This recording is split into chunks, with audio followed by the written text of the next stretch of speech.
Gosh, you've all gone silent as if something's going to happen, which is, it is. So this is our second Foundation Industries Forum. And firstly, I'd like to thank you all for making your way here to Leeds. We've chosen Leeds because it's not quite the middle of the country, but it's about the middle of our industries and where we're located in terms of the Transfire hub. So thank you very much all for coming. I hope you enjoyed your lunch. Those of you who managed to get it, I thought it was very delicious and really good. So we have to thank the caterers there.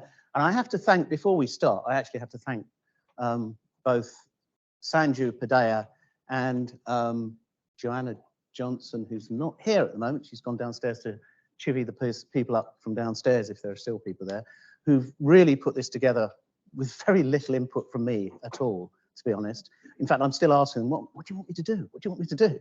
They're completely taken over, which is fantastic. When you've got a hub manager like Sanju, and an events coordinator and communicator like Joanna, it really does help. So I'd like to thank you very much. Thanks Sanju. Thanks very much, Joanna. Of course, I'd also like to thank our sponsors for the event, who are the TFI Network Plus, Henry Royce Institute, the Institute of Materials, Minerals and Mining, and the Cast Metals Federation. So thank you very much for your sponsorship. Now, before we move on, of course, your experiences are very valuable to us. So I'd really like you, if you do tweet or X or whatever the word is nowadays, and if you post on LinkedIn, then please use the handles here, because it helps us track. And one of the things that we are trying to do is obviously trying to promote the foundation industries, the work that we're doing, the TFI Network Plus as well. We're trying to make sure that we act as a coordinated voice for this very, very important part of society, which is the materials industry for the UK. We would not exist as a society if we didn't have the materials industries that you all are working with or associated with. This is a really important part of what we are as a current society. Before I go on, housekeeping. Toilets are just outside the entrance to the Herringbone Suite, or downstairs at the far entrance to the Merchants Hall. Fire exits, use the ones that are labelled here, and downstairs out of the building, where I assume there's an assembly point. We will be taking photographs and sharing photographs. If anybody has any issues with that, please let Joanna or Sanju know, but I'm fairly sure hopefully you're all okay with that. We won't do anything naughty with them. And we have to move on to some presentation. We're moving on to some presentations. We have 4 speakers to talk to you, who are only going to talk for 10 minutes each, warning, and then give us time for 5 minutes or so questions after each presentation. And the important ones are Bruce Adderley, who is the director of the Foundation Industries Challenge, which was the UKRI bid to what used to be the Challenge Fund, when we used to have an industrial strategy before it was demolished, let's say, by the current government. And Graham Hillier, who's running and I'm not going to say very much about it because he's going to talk about it anyway, but it's basically the moving forward, the onwards vision for the foundation industries, and how we can carry on having this collaboration, which I think is unique across the world. I've been traveling around the world in the last few months. I've been from Canada to Australia to India and to Europe several times, and nowhere else in the world do they have these foundation industries talking to each other. They are absolutely flabbergasted we've managed to actually do it in the UK, but then we are unique, aren't we? We are the UK. And we've managed to get everybody together and talk about challenges which are very, very similar. And that's what is unique about this, and important to us all, which is, of course, climate change at the end of the day. Then we have Neelam Mughal from the KTN, and finally we have Ian Reaney from the TFI Network Plus, who are all going to talk to you about the different aspects of the foundation industries that they represent. So, Bruce, over to you. And I understand you don't have any slides. You're going to do it completely off pat. So you have 10 minutes with some paperwork. Okay, over to you. Bruce, would you like this? Oh, you've got...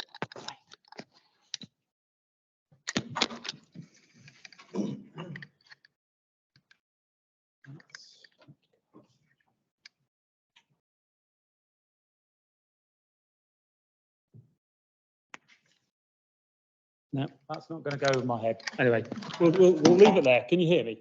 Yes. Sorted. Right. Okay. I was ready to be on second, but apparently I'm on first. But that might prove to be the right thing to do, because my introduction today and my thoughts are going to be relatively high level. There will be a bit of history, a bit of what we're doing now, and a bit of starting to look forward to the future, which I suspect most of my fellow speakers in a few minutes' time will touch on. So where did we begin? Well, we began, as Mark just said, with the Industrial Strategy Challenge Fund, when there was indeed an industrial strategy. And the Challenge Funds still exist. I mean, we are one of 20 challenges that cover all aspects right across the UK economy. And they are all still delivering like we are in numerous areas. So the Challenge Funds still exist. They're a big part of the innovation community and innovation funding in the UK as we speak. The TFI Challenge was a Wave 3 challenge. Many of you will know the history, but for those of you who don't, in Wave 3, industries were asked for expressions of interest in terms of their big challenges, their grand challenges, whatever phrase you want to use, that they had to overcome. And then my deputy will be able to tell you more precisely because he was doing the nitty-gritty at that time. But my remembrance is that it was something like 180 proposals for challenges, each of which would be tens of millions of pounds in size, and some in the end would be hundreds of millions of pounds in size in terms of public funding. And through a huge process, those were gradually condensed down to the 20 challenges that we see today. And in terms of the foundation industries, the key bit of thinking that eventually happened was that we would be able to obtain funding for a foundation industry related challenge, whereas it was, to be honest, being blunt, looking unlikely that any individual foundation industry would be able to get across the line in terms of achieving funding. And the real sell was that we would get the foundation industries to work together on their very similar challenges. And they do have lots of similar challenges. They also have lots of challenges that are not the same, and everybody will be out there doing their thing in relation to their industries. But it was to help them attack what was needed for the future in a commercially sustainable way. So there would be a transition whereby these industries that we absolutely need for the economy will be with us into the future.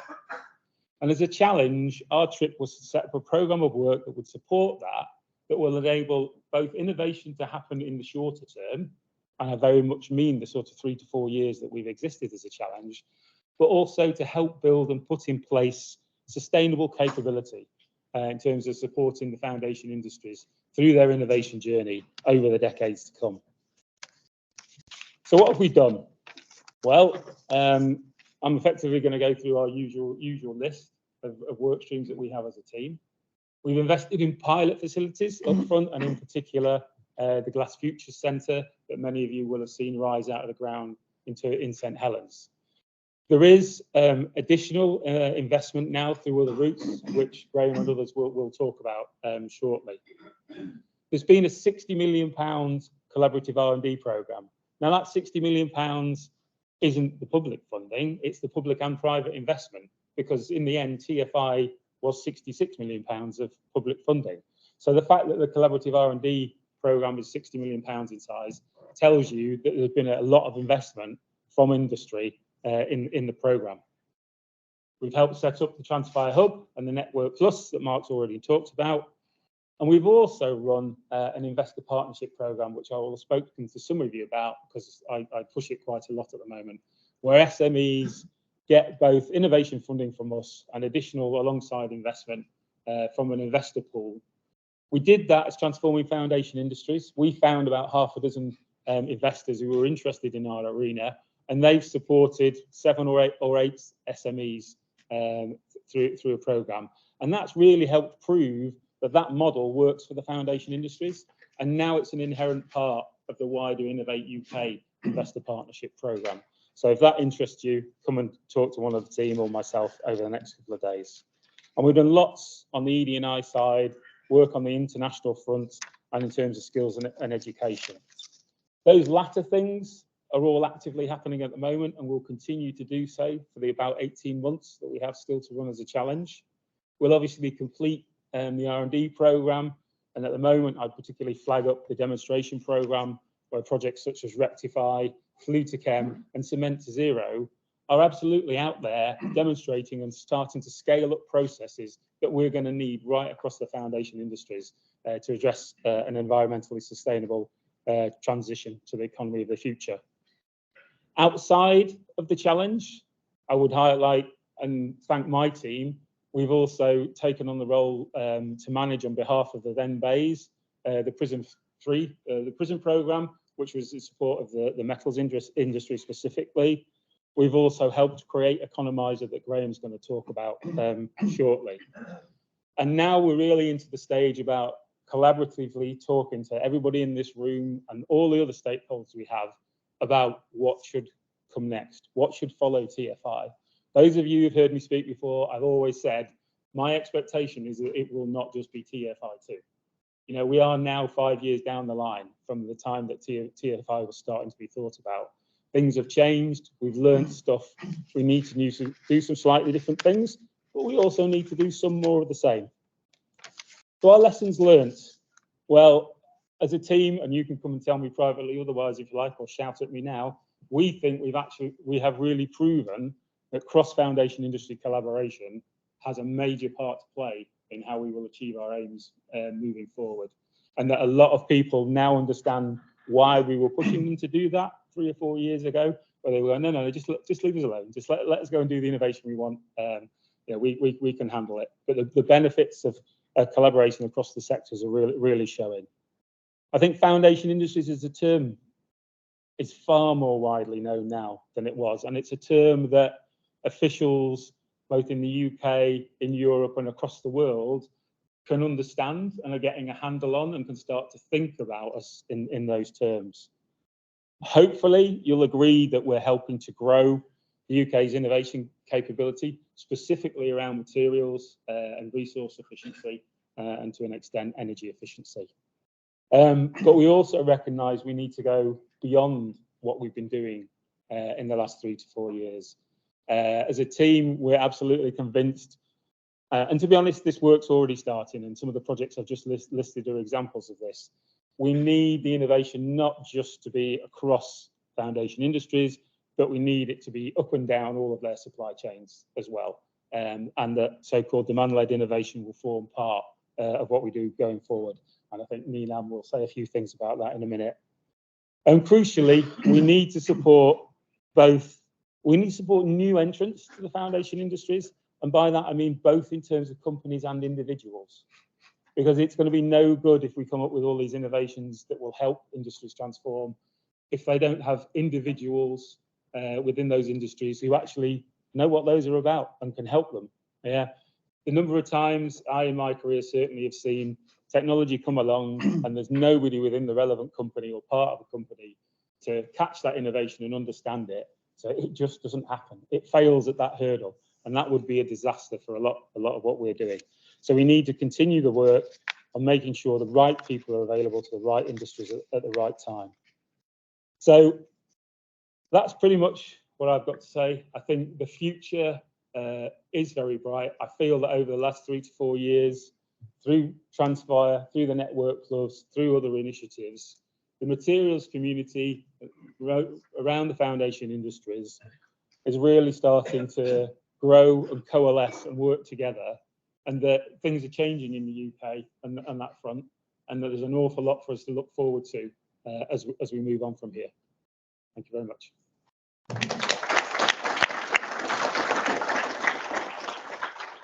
Thanks very much, Bruce. You've had a minute there. So, who would like to kick off questions? I'm sure some of you must have questions. Yes. Would you like to say who you, wait till the microphone comes to you. If you'd like to say who you are before you ask the question, that'd be very useful, please, or where you come from. Coming out? No. Okay. It's I'll not on. talk loudly. Okay. That should work. Okay. It's not mute anymore. Go for it, Daniel.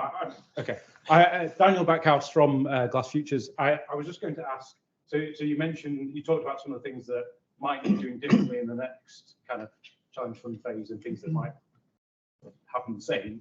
Can you give one kind of key example of something you think might need to be done differently the next time around? So I think it's the differently that I was probably trying to allude to is in terms of the type of interventions that we would make as public funders of innovation and R&D. So it's a term that I don't like to use, but in reality we have to, because we have to look at the monies that we've got available and will get available and what are the best types of things to do.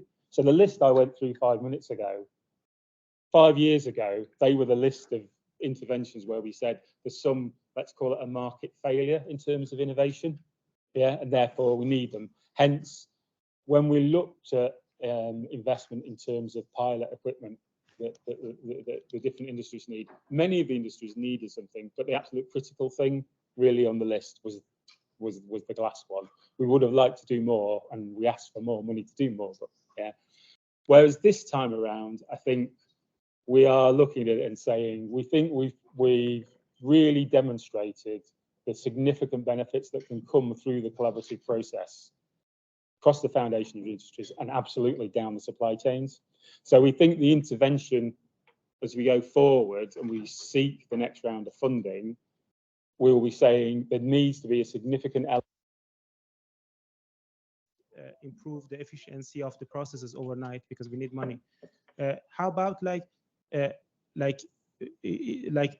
focusing on business model a little bit more? So for example, like using less material by leasing, like what Tesla recently is doing, like leasing car instead of everyone buys a new one. Yeah, theoretically, you could have done that with things like steel for years, but you can't. And I think we've been set up specifically to work through the innovation centres, and those economic process and business models aren't something we're looking at.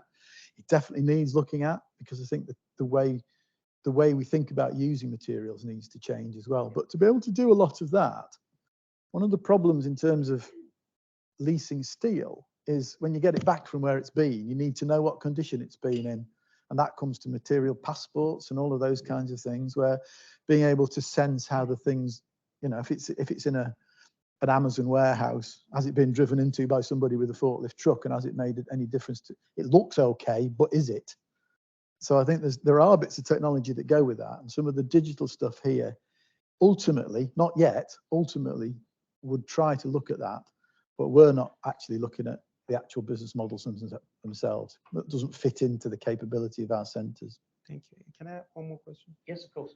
So the other thing is that so the government is dedicating this fund to make the industry more sustainable, but at the same time, recently there was some change in regulations, like shifting the targets, which is like not like kind of compatible with this funding, this sort of funding, in terms of the confidence from industries. If they want to listen to us and do some changes, but at the same time, they might face some problems with the policy change. How does it work? Like about the confidence of people to collaborate. Actually. I'll give you a personal response to this one rather than an official FISC response, because I don't think I've got one that's official one. But my personal view is that if you're unbelievably resource efficient, you're probably significantly more profitable. And if you can understand how to manage the materials that are in your system in the most effective way, you actually do deliver the social and economic benefit that I was talking about. And I think, yeah, okay, there are certain things where we are doing work that's to fit with legislation. So the geopolymer space, there's a lot of small companies that are creating new geopolymers, but they're not meeting British standards or regulations yet. being able to test to get to that point is an important thing to do. But on that bigger policy picture, I think we just have to assume that personally, the more resource efficient we are, the more economic and social benefit we'll get from looking after the materials that we're looking after. And that's things like the fact that, 40–50% of our scrap paper and our scrap steel gets exported to another country. It could all have been reused if we'd actually set ourselves up to do that. Thank you. Thanks very much. We have another question here. Is this something that directly builds on just the same thing? Of course you can, Lorraine. Could you introduce yourself, Hi, please? I'm Lorraine Ferris, and I work on the Economiser programme that is part of FIS. It's what Graham's just been talking about. And hey, we're an open and creative group in FISC, so we do kind of talk to each other about different things. What I'd like to do is add to what Graham said, that in a previous role that I had before coming into this, I was working with lots of multinational companies and speaking to senior people in multinational companies. And I think the point that you're making about a lack of coherence and stability in government policy is a massive thing for the UK, because it actually makes companies less confident about investing in the UK. So I think you've raised a really important point in that, but it all gets a bit political, so I won't say any more. Well, yeah, but we're having a change of government in about a year's time, so that might change anyway. Yeah, so probably our target as an industry is to know what we want to do when that happens. So we can say, if you want these industries, this is how important they are, this is what they've got to do, here's our strategy for them. And in fact, we were talking about exactly that in the stakeholder steering group meeting this morning. So let's hope that produces something. Paul Booth over here, chair of our industrial independent international steering group is Paul Booth. So save me the introduction. Any more of yourself, then, so, Graham, if I'm straying into symbiosis, we'll save the question. But I was just wondering, in terms of recycle, recover, and reuse, are you engaged with the waste industries, because they transcend all of this? And from my point of view, if you think of a value proposition or a value chain, that inhibits some innovation and areas that you know all about. So I'm just wondering, from a macro point of view, whether that's something that you have got on your radar screen. It's to help those industries actually with their thinking. We haven't directly engaged with them yet, but without them, we can't actually make those loops happen. And one of the things that did come up this morning, can't remember, I don't know if Katie's still here, but she was talking about the fact that in her industry, basically the waste that she gets to recover and recycle comes in a pile.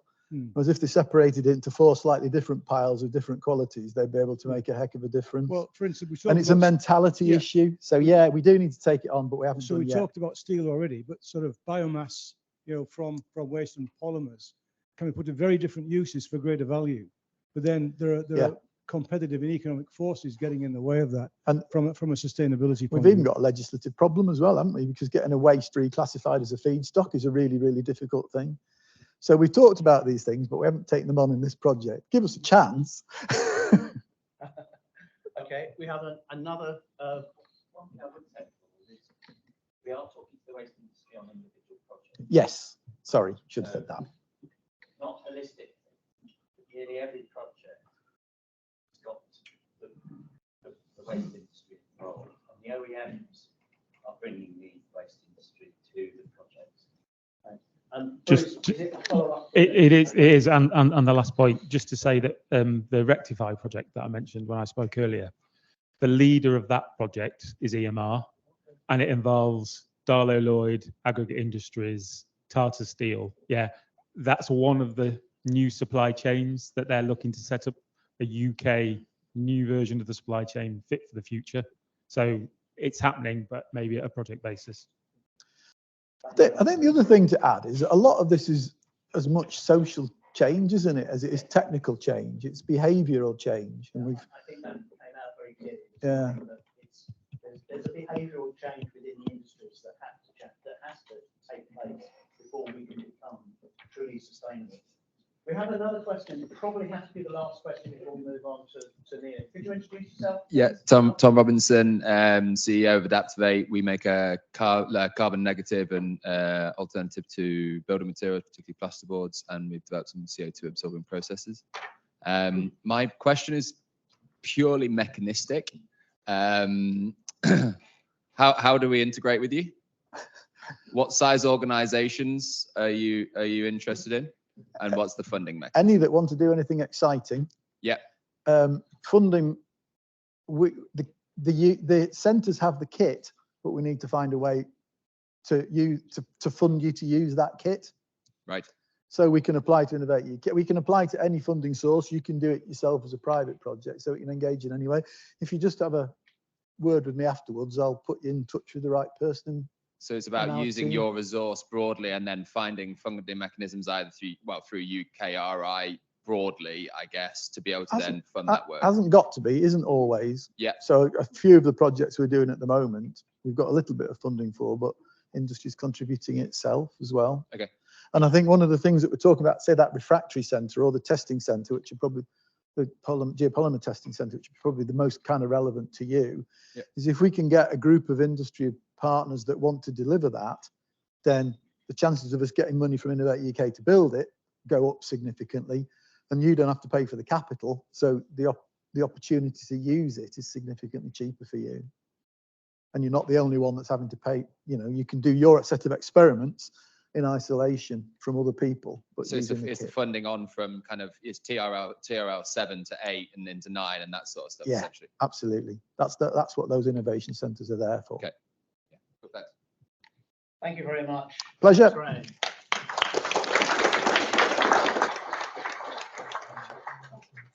So I'd like to introduce our next speaker. It's Neelam Mughal from KTN, who's going to talk about opportunities around future foundation industries. Thanks, Neelam.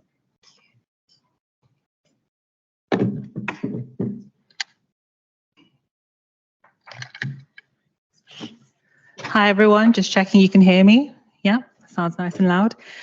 So my name's Neelam Mughal. I work part-time in the KTN materials team, and the other part-time I work in Bruce's team with the Transforming Foundation Industries Challenge. So while most of my role is focusing on the now and delivering what we're supposed to be delivering as part of the challenge, part of my role also does think about what comes next, like Bruce has alluded to. So I wanted to talk a little bit about that today, what some of our future focus will be. So it's quite a long slide, you don't have to read all of it. But something that we're really focused on at the moment is demand-led innovation. So this is quite different to traditional innovation in the sense that we're thinking about how we're going to use our materials in the future, how we source them, how, everything like that will be different to what we do today. So conventional innovation is, of course, people tend to do R&D and then look for the market and look for the application afterwards. That's kind of how traditional grant funding works right now. Well, we're looking to how we could change that by creating a market demand. So really working with the end user sectors to incentivize innovation down the supply chain and getting those conversations there throughout the supply chain with the end users as well as the suppliers. So the future that we really see is that market pull and supply chain interactions is really going to be needed to initiate that transformation. So I wanted to share a few real world examples that are happening right now. So NSERC and Diageo partnered to create a hydrogen powered furnace. So Diageo is a multinational drinks producer who's quite outwardly expressed their demand for recycled packaging as well as more recyclable packaging. So they partnered with NSERC to deliver a hydrogen-powered furnace later by 2027. And the aim is to produce up to 200 million net zero bottles for those following drink brands.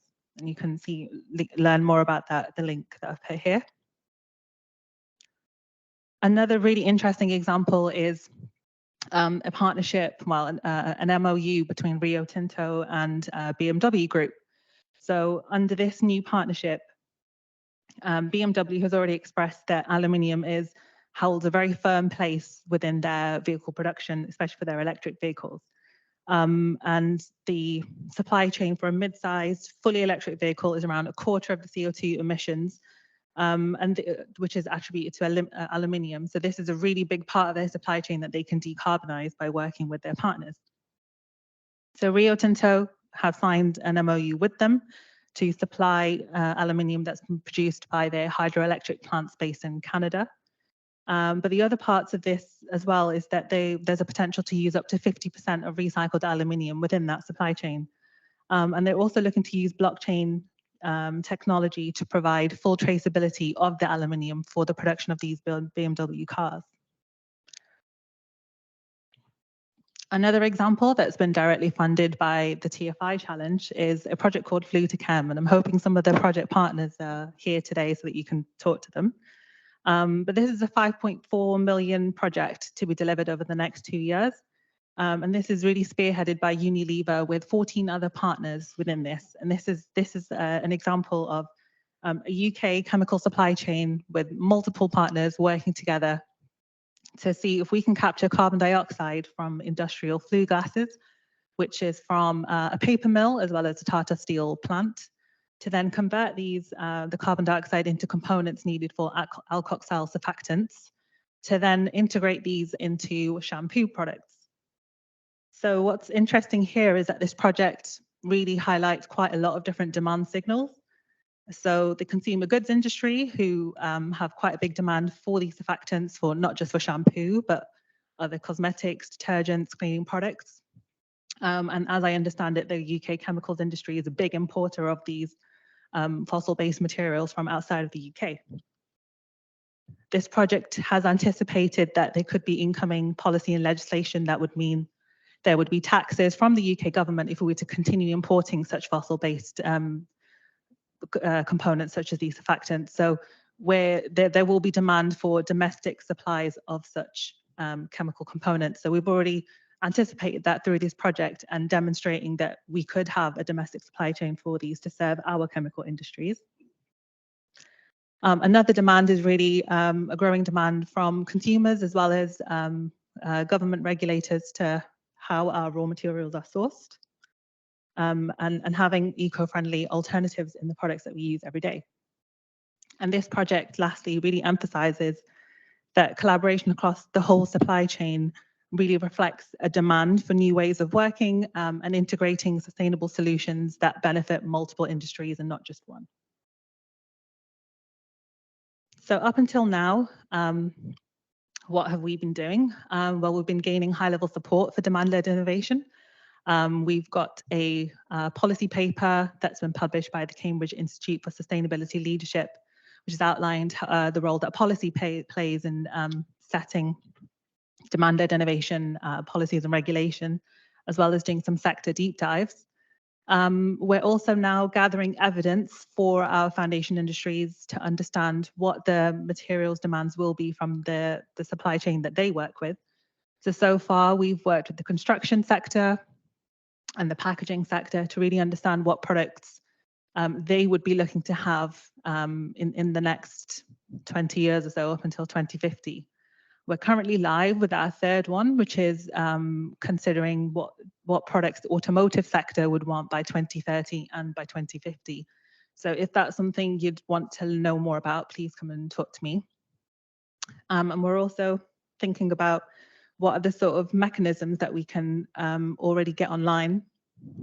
So on the end here is a report that we've commissioned through Arup, which is really intended to help users understand the carbon intensity of concrete products that are currently available in the UK and to try and dispel some of the confusion that's around low carbon or lower carbon concrete and cement products. That report is now live as well, and we're looking to hopefully get out some funding through a sister team to pilot demand-led innovation mechanism for low carbon concrete and cement products. I can't tell you much more, but keep an eye out over the next couple of months. So changing tact a little bit and thinking about other areas of of the foundation industries and having a sustainable future is really thinking about the workforce and the skills that we have now and the skills that we will need. And one such way that we've thought about this is we run a network called the Women Innovators in Foundation Industries Network. And this was really set up to raise the profile of women innovators as thought leaders within the foundation industries. And we want to increase the number of women innovators within these sectors as well. We've wanted to and have been creating networking and collaboration opportunities for local businesses and innovators across the whole of the UK and across all the 6 sectors. We want to enable the innovator of professional women in foundation industries, and we've done this as well through upskilling workshops. And lastly, we want to be able to support businesses to define and implement gender diversity strategy. So we've just had our final event as of last year, and we're planning our sort of next calendar of events for next year. And if there's, a woman that you work with in the foundation industry that you think is, is really amazing, we'd love to hear more. Because we're looking to co-author some thought leadership pieces and think about speaking opportunities or anything that we can offer over the next year. As part of our commitment as well to upskilling the workforce, we do currently have a vocational leadership program that's live, and this is open to all genders and sexes, ages, ethnic minorities. So please do encourage your colleagues to apply for this. We've got 20 fully funded places. This is suitable for people who are currently either managing a project or managing a team. You don't need to be a line manager, but some level of already existing leadership so you can put some of the learnings into action straight away is suitable. This is just a maximum commitment of 4 hours per month. The program starts end of November and the deadline is in the next couple of weeks. So if you'd like to apply for this, please email this email address, or you can ask me and I will send you the form directly. And in the spirit of speaking to your supply chains and developing the innovation together, there's 2 opportunities that are live right now that are really focused on the digital innovation. So Bridge AI is a really large program that was announced by the government earlier this year, which is a £100 million program. And this is really thinking about the people who can stimulate AI demand and the people who are ready to adopt it or might not be ready to adopt it. So there's some feasibility funding that's live right now. I think perhaps there's £32 million that you can apply for a share of. There are 2 strands. One's a collaborative strand, one's a single entity strand. So if there's an idea that you've thought about in the past, or there's someone that you've previously trialed, didn't get a chance to trial something with, now's your opportunity, because construction is a big area of interest for this program. I've not included the link to this, but if you search Bridge AI, it's a very, very big program. Aside from funding, there's lots of other support workshops as well that you can do with the STFC Hartree Centre, as well as some residential labs. Another, that funding closes on the 8th of November. This one is through the Made Smarter initiative, which is also a project funded by Innovate UK. This funding is also, this one's specifically for those who are developing the technologies that can either provide support or skills or a solution for a manufacturing SME. So there's 3 different strands here. Lighthouse is the biggest one. You can apply for up to 300k. This is for things that have pretty much been established and de-risked previously. There's access to virtual test beds, and then there's smaller projects available between 5 and 50k to look at that sort of feasibility and rapid demonstrations of ideas that you can use to work with some of your digital innovators that you might know, or existing projects that are ready to scale up, but you didn't quite know how to do that. And lastly, please follow our new LinkedIn page, which will be the home for all things TFI. We'll be sharing all of the sort of impacts of our projects that we funded up until now, case studies, all of our good news stories, thought leadership pieces. We'll shortly be releasing our WinFi Wednesdays as well. So we'll be releasing all the content related to the women innovators within our network and actively seeking more. So please take some time to scan that QR code. And that's me. Yeah, happy to take any questions. Thanks very much.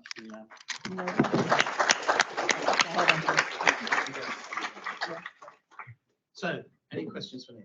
Please. if you'd like to wait for the microphone. Thank you. Right. First of all, thank you for this presentation. And on a different note, may I also say your hair is fabulous. I love it. Right back at you. You didn't say that to me. Well, your hair isn't as fabulous. My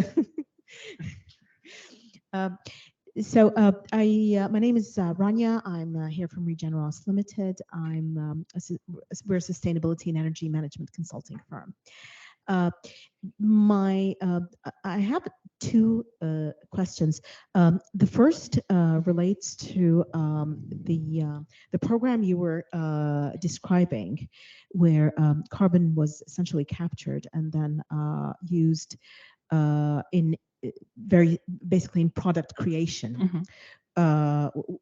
Which is great. The question I have, because I actually saw discussions of this concept being applied, or people attempts at applying it in other industries. And the question is, how did this all pan out from a commercial perspective? Because the first issue that came up, when I saw this discussed in other industries and events, was how the manufacturers, the challenges for the manufacturers to keep their products affordable and to make the whole thing economically feasible. So if you could share some insights on that, that would be wonderful. Sure. It wasn't an easy project to get together, I'll tell you that. And there's 15 partners as part of it. And we've got some of our major chemical producers as part of that, who you'd think would be competitors. So yeah, I can understand where your question's coming from, but I might have to lean on my colleague Michael Burnett, who was really the mastermind behind getting everyone to speak together. Where's Michael? Oh, there you go.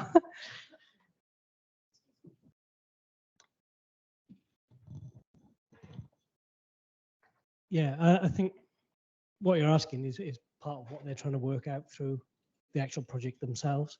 They're trying to find out how they can actually establish UK supply chains at a price point that actually works. So there's the technology aspect of it, but it is the business model as well. So it's actually an ongoing project where they're still trying to find those answers and what needs to be done. And hopefully we'll hear the answers once they get to the end. But it's not an easy solution. Because you're talking about what scale, what type of technology what's the best route to do that. So they're looking at chemical routes, they're looking at biological routes to get access to those chemicals once the CO2 has been captured. So. Okay, any other questions? Yep, at the back there. Hi, yeah, just take you back to Ian Humphreys from International Synergies, first of all. Shouldn't forget my manners. Just take you back to the NSERC Diageo case study. Do you know the source of hydrogen for that furnace at all? No, I don't. Sorry. Bruce, do you happen to know? I'm trying to remember a name right now. Yeah. They signed an agreement with another company in the Northwest cluster that will be producing that hydrogen. It begins with V, and I cannot remember the name. Do you happen to know whether it's, Probably is. I suppose it's the root of the question is it gas or water derived hydrogen, do you know? From natural gas or? Because I just kind of curious as to whether a boundary has been drawn around what you've been considering, because if you're going from the natural gas route, whether there was any potential of working with Diageo to look at sources of creating that gas from waste arisings in their supply chain and sort of expanding that exploration a bit further. I mean, just to say that Diageo not just involved in hydrogen space. They've been involved with NSERC and others, or the glass industry are looking at biomass-derived fuels. And to be honest, it's a stream of projects where the likes of Diageo are looking at those, and they can see that the price point is coming, which is making them say, okay, we will invest further. They can see that the day is coming where it's going to work. It might not be quite there now, but they know it's going to land. So that's what gives them confidence. That's an interesting concept. Yeah.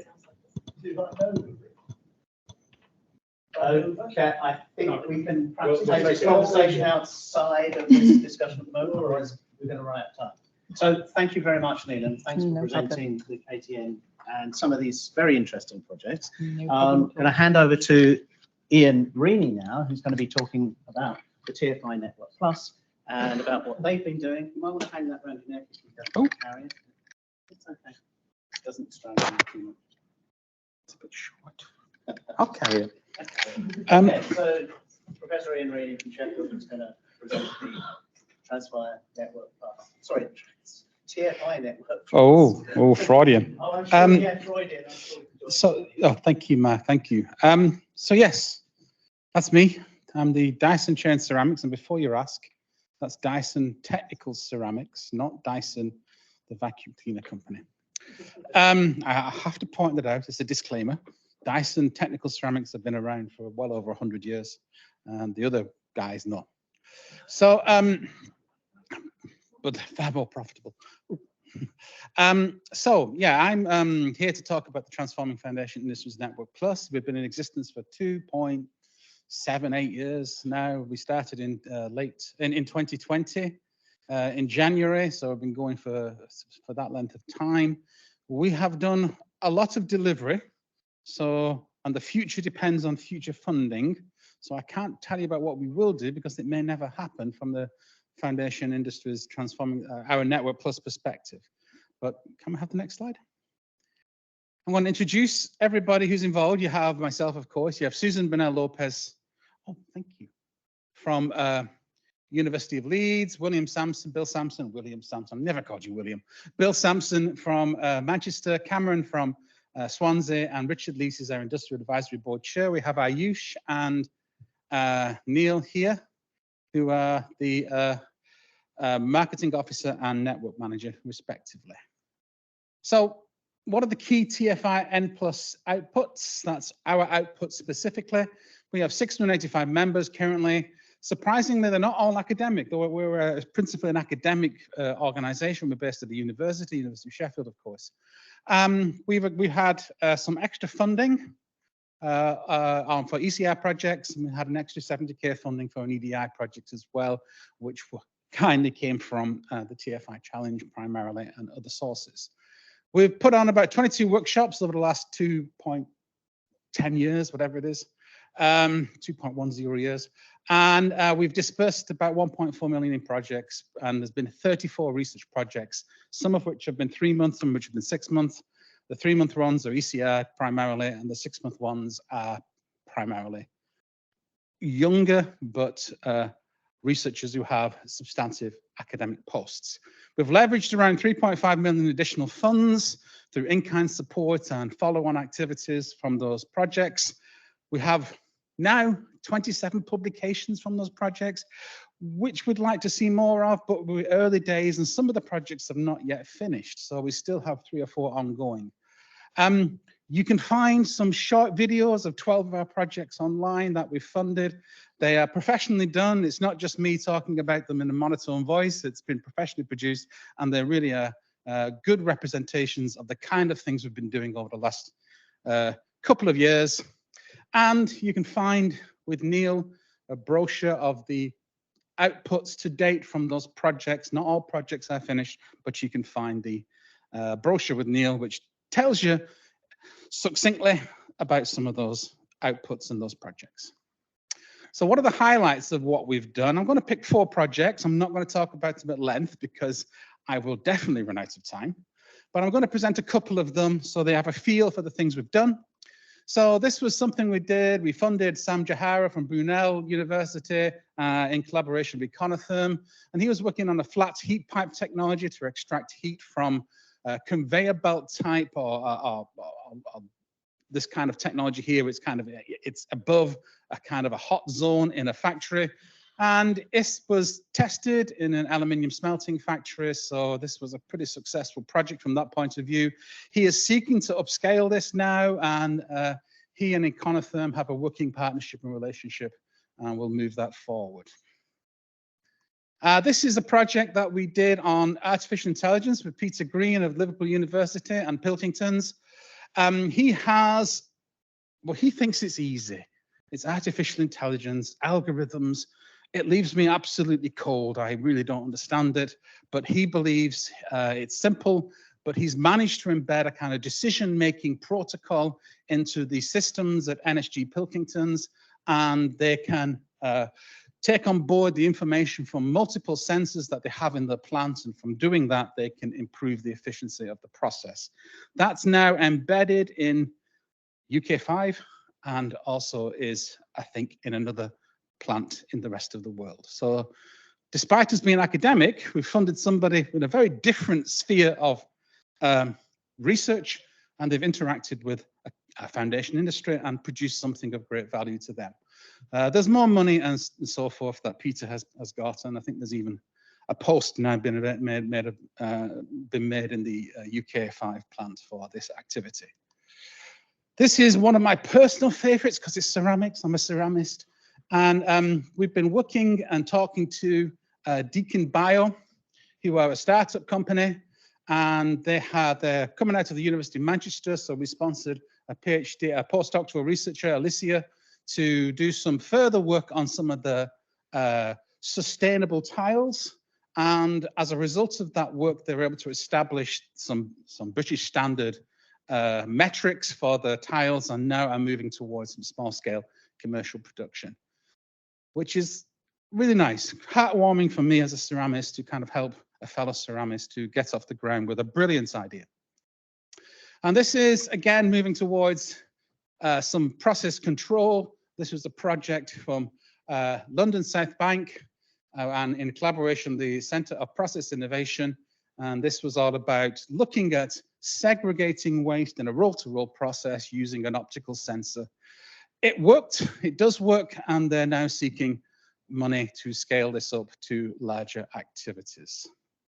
So those are the projects, 4 of the projects out of the 34 we funded. Some are still ongoing, but we've probably completed around 29 or 30 now.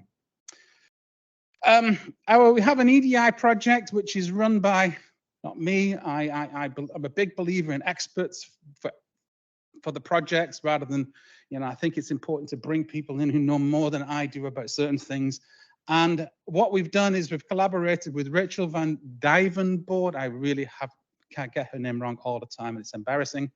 And she's a professor of education at the humanities department and also runs a consultancy company part-time on equity coaching. Amanda Crowley-Jackson at UAL, Sylvia Grimaldi from UAL, and Pauline Ash from UAL, and we put together an EDI program that is ground up. I'm a big believer in ground up, bottom up type of stuff, and it's interacting with a small number of companies to do coaching and to do EDI related activities with them. This is the culture change that they're trying to do. They're 6-month pilots with 3 partners, all foundation industries, of course, Heidelberg Materials, Johnson Tiles, who I work with on another project as well.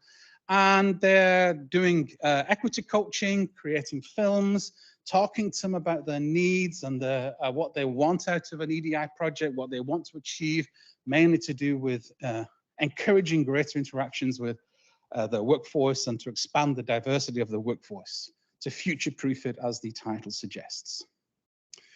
Policy and advocacy. So we don't have an out-and-out policy towards this, which seems strange, but we do this. It's something that we do as a matter of routine because of the nature of the management committee that we have. Susan Bernal-Lopez is particularly well known in the cements area. Plydell Pierce also runs a Sustain project out of the Steels project out of Swansea. And they have been interacting with a lot of the committees that are involved in policy and decision making, or will lead to decision making in the future. So there's a few examples here of the policy and advocacy highlights that we've done. Now, this is again one of my favorites things that we've done.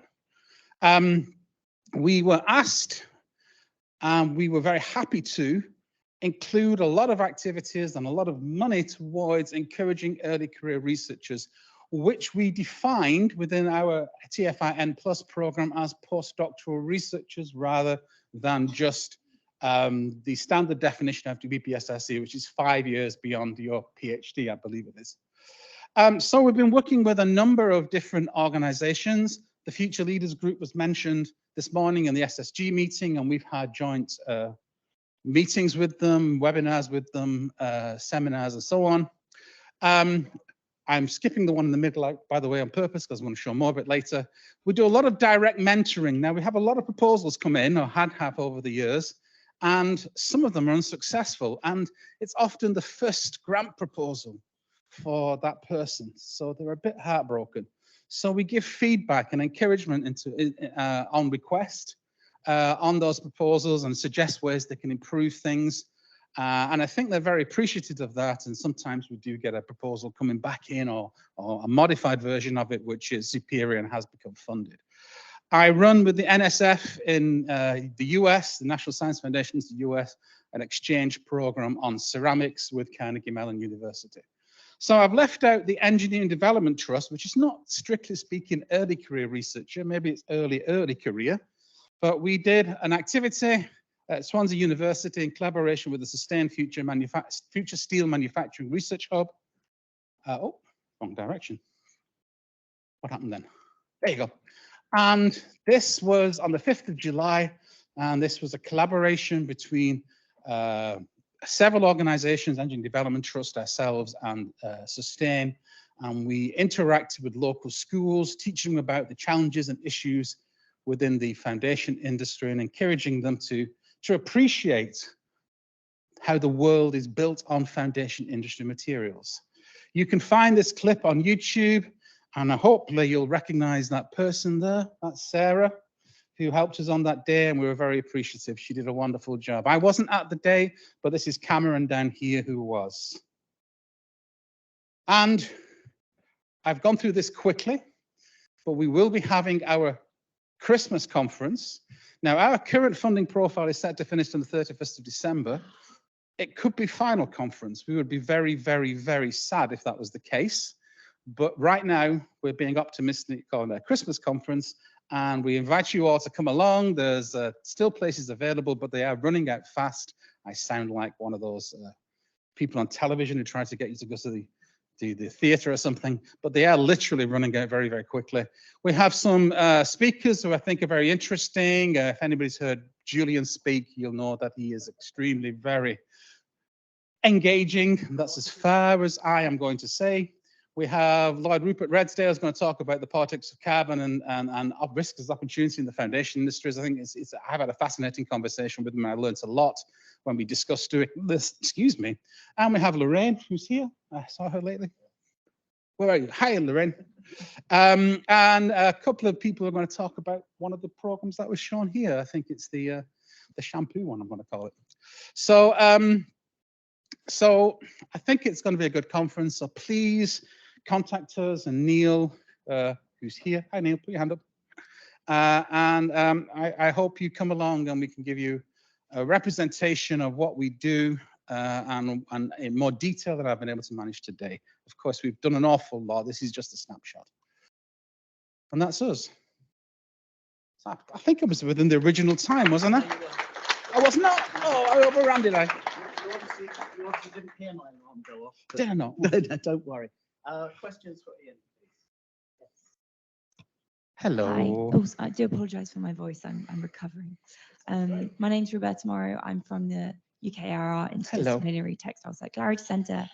And my question is, when mass manufacturing is so established in the UK, how do you, and what is your strategy for talking about circular change, even if it's just a small one, in a businesses that are so established in manufacturing?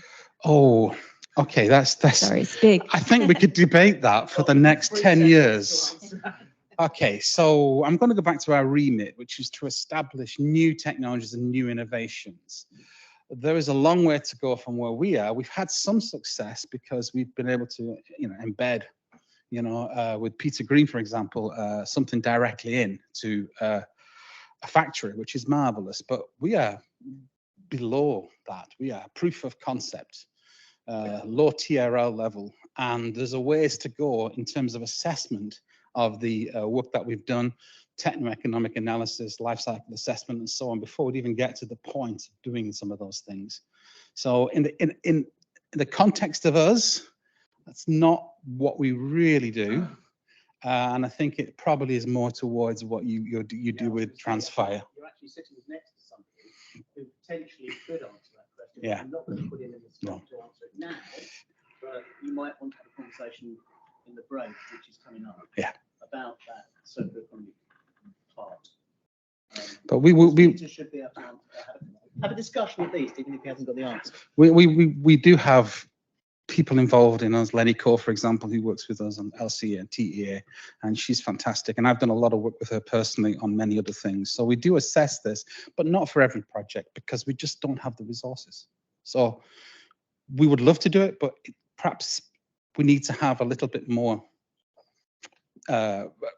forward momentum before we do some of that. I mean, one of the challenges I believe in the foundation industries is there are some industries that we're working with. I'm not going to mention any specific industries who believe that the circular economy just means recycling. And of course, that is the challenge. Because what we need to do is need to encourage longer use of materials, which then starts to change maybe even the business model, and maybe even having a value model rather than a business model. And that is a big change from what the industries are used to doing, which is to make it cheap and build them as high as possible. You know, and we've got to somehow move away. It's a big, big philosophical change. It will be a bigger feature in phase 2 if we get funded. Yeah. Any further questions, please? Hello, Patrick Barry, University of Bath. Most of the examples so far today have been steel, concrete and glass. Ceramics. One, and that was bioceramics, where you're dodging the ceramics part. Yeah, I've given you, okay, I'm going to push back on that a little, tiny bit. There were 34 projects of which I picked out 4 highlights. So have a look at the brochure and then you'll be able to see the breadth of what we've done. So I'm just going to push back a touch there on that.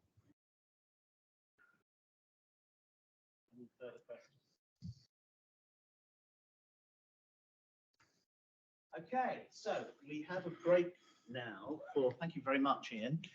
We have a break now for about